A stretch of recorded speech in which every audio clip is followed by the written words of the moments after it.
Hey everybody, welcome to the first video of our sessions of Basement's Breakdown. My name's Chaz. I'm Robbie K. And I'm Nathaniel, and we are a band called Mellowscape. So today we're going to be going through the first couple parts of our album, our debut album called Basements. We put it out a couple months ago and we're really proud of how it came out. So what our game plan for these episodes is to talk a lot more about the song development, the writing, the recording, what we like about the songs, maybe some inside scoops about each individual song. But to start off, why don't we talk about the album as a whole? Yeah, for sure.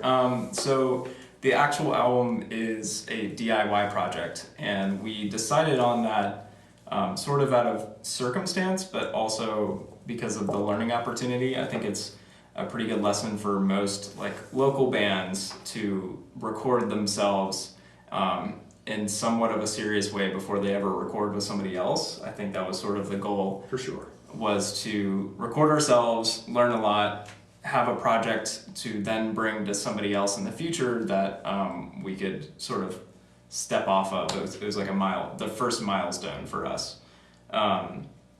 The actual album is called Basements, and the whole theme was songs that were written in a basement, played at basement shows, sort of recorded in a basement.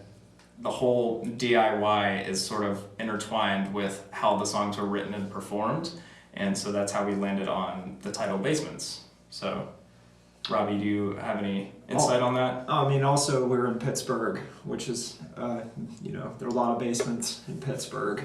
So Very true. That's kind of where we were. Yeah.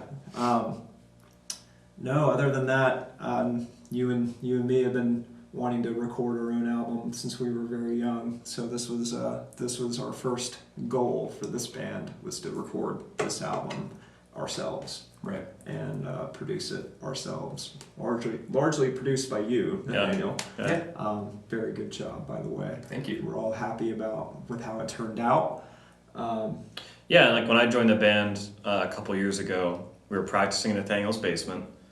A lot of the songs on the album are already written, and we'll go through, each individual song, what ones were written and what we worked on together and stuff, but we were practicing and recording in Nathaniel's basement, and everything just had that, DIY vibe. There's tons of figuring out, we're buying mics, buying cables, going through boxes of cables, but the product sounds, well done, while still sounding like people figuring it out and doing it themselves. Yeah, for sure.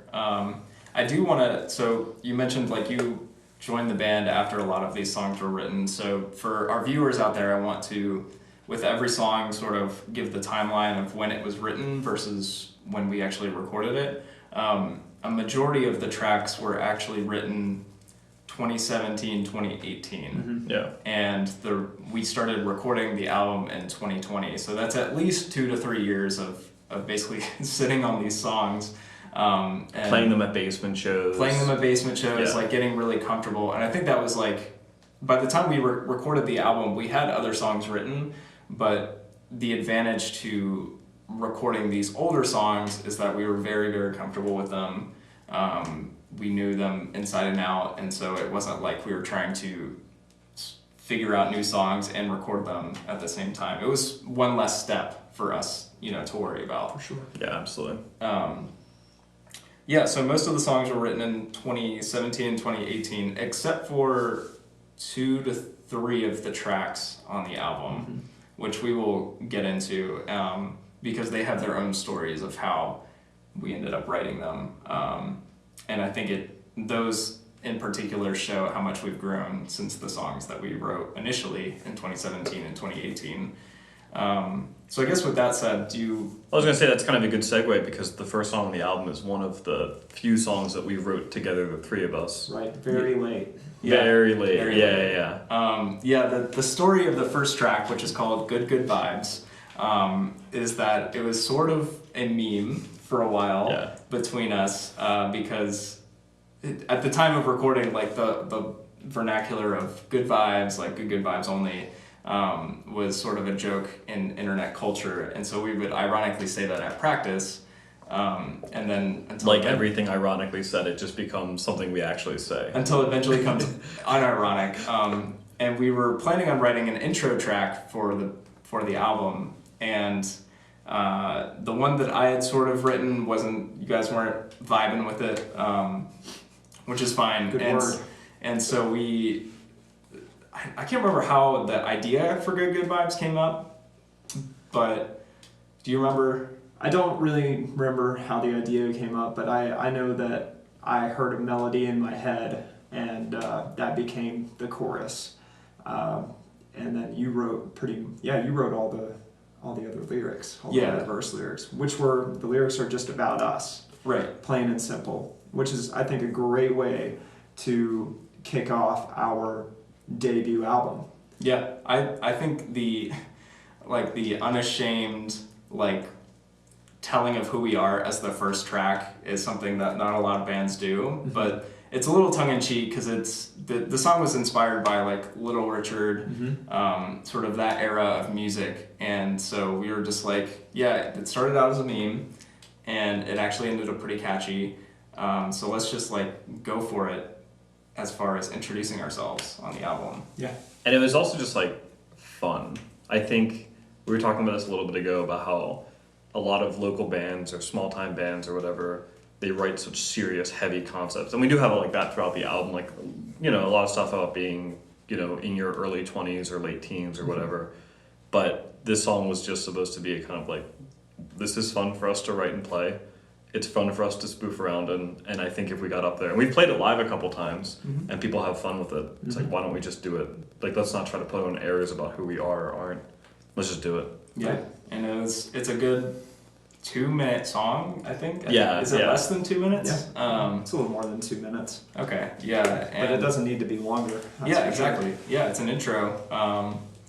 And that, so Good Vibes transitions then into our second track, which is called Who Do You Know Here? And do you guys want to speak to that one?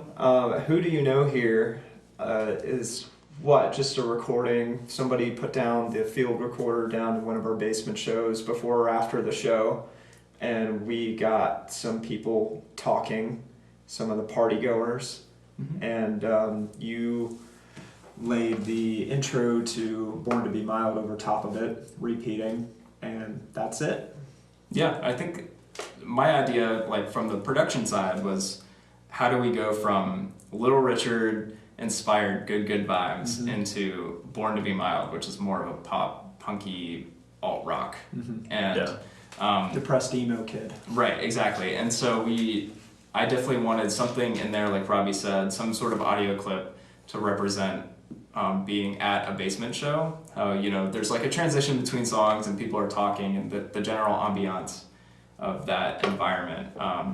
And so actually the audio, I don't know if I ever told you guys this, but it's from when you and I played at Pintville. Oh, wow. Yeah. So it's not actually at a basement. It's not at a base. It is a live environment of a DIY show. But the two reasons why it's not at a basement show is because the basement audio that I have is few and far between, and it wasn't good enough quality to like really be able to tell what was going on.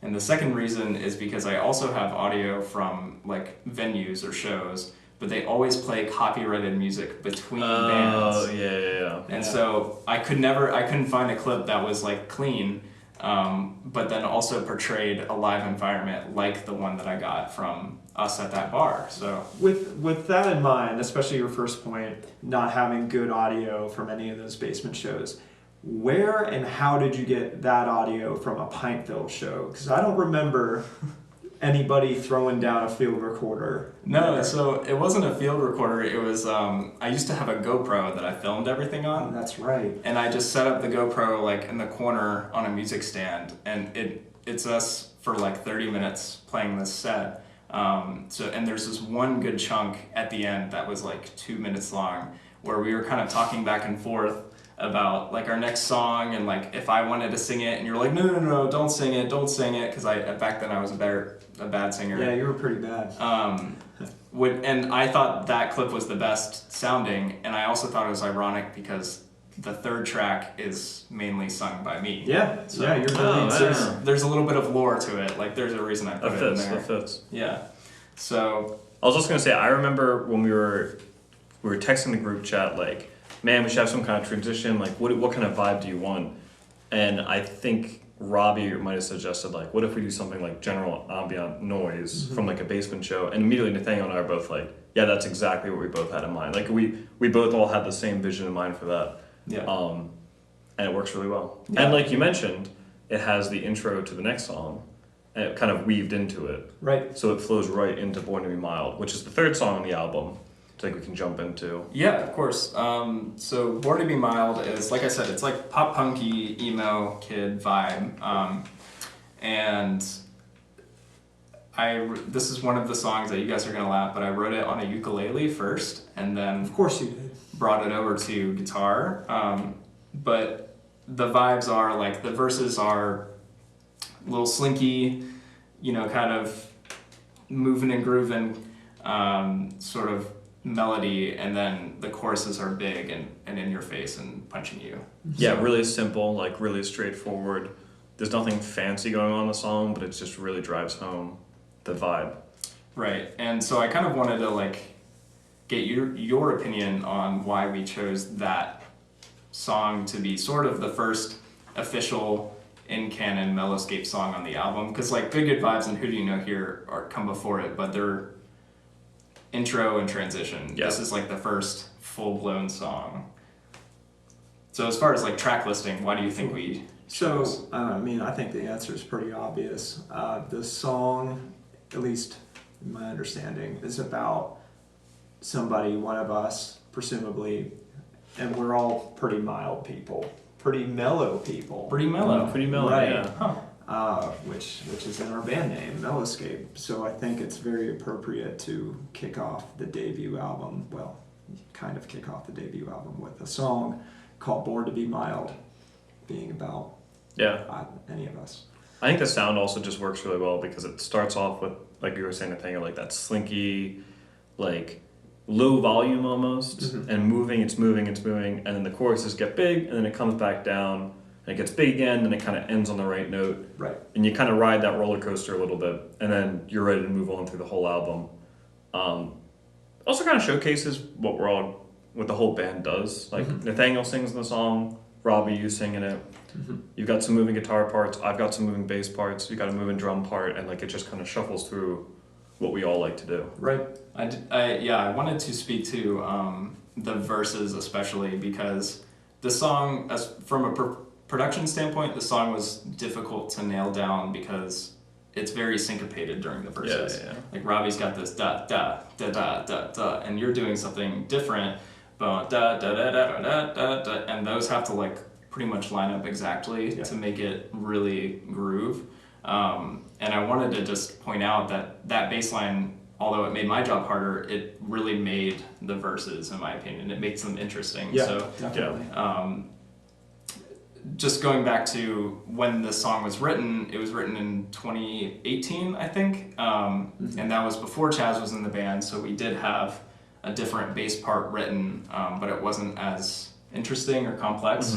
So when we proposed the song to Chaz when he first joined the band, he just completely wrote a new part for it, and like I said, I think it really made the verses especially. Sure. Yeah, I think this is one of the fun things about the three-piece, and we say this all the time amongst the three of us, is like, there's a lot of space for all of us to do things, and because Robbie sings and plays guitar, most of the time, but things are changing now because you're getting to be a much better guitarist and singer, but usually when you're singing, your guitar parts are much simpler. Yeah. And that leaves a lot of room for Nathaniel and I to like bring more complexity, but we're also all very good at receding when we need to. So like the chorus, the focus of the chorus is the chorus. So like none of us are doing crazy parts in the chorus, but that really helps bring like the whole vibe. But then it's fun that I get some space to do like a noodly bass part for the verses that makes it sound more interesting. Yeah, I also want to highlight the bridge of this song. So I sing on the verses and the choruses, and then I wrote a part for Robbie to sing on the bridge. And my inspiration from that was a song called Your Graduation by Modern Baseball, because most of Modern Baseball's the two singers for Modern Baseball sing on most of their stuff, but this one song, they have a bridge that is sung by the drummer, and he brings a whole different energy to the song. and it makes the bridge sort of like slap you in the face. Right. So that was the intention with this. Was I was like, okay, I'm gonna be singing most of it, but also I'm gonna have Robbie sneak in on the bridge and really just like hit you in the face. Yeah, it with really his is. lyrics. Especially when we play it live. Like, it's pretty cool because I think people are focusing on whoever's singing, focusing on, and then all of a sudden, like, Robbie steps up and it's like, oh, Yeah. like change in dynamic. Yeah. Yeah. Which is pretty fun. Yeah, I think also in combination with that, at the time of writing these songs, again, this is 2018, a lot of my formula for writing was I'm going to sing on most of it, but then also give Robbie a part too, because at the time you still are a better singer than me, but he was considerably a better singer at that point. And so that was sort of giving it a little more vocal appeal, is that even if we play it live and I mess it up, at least there's the part that Robbie has that sounds good. Sure. And I think from the very beginning, at least in my mind, I didn't want this to be a band where we had one singer. And I also didn't want it to be a band where we had a main singer and then, I guess, some backup. I wanted maybe to be two main singers, because that made the sound, like we've all said, more interesting. So yeah, this is a great song. It really highlights that. This is kind of one of my favorite songs on the album. Like, it's so simple, it's so clutch, and everybody who I've shared the album with, they always identified this and a couple other that we will definitely get to. And like, yeah, that one smacks. I'm just like, huh. Yeah, I think part of the reason that I really love it is because of the arrangement that I put onto it after the fact.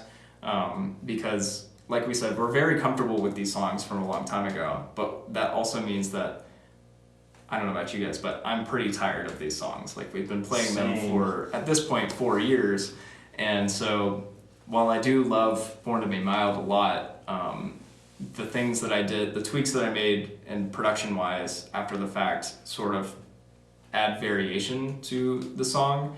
I'll give some examples, like the first chorus and the second chorus are different because the first chorus has no backup vocals, no ahs, in the back, but the second one does, and even though that's such a minor change, to me it's like it makes the second chorus feel so much bigger, and like the payoff for that is so much better.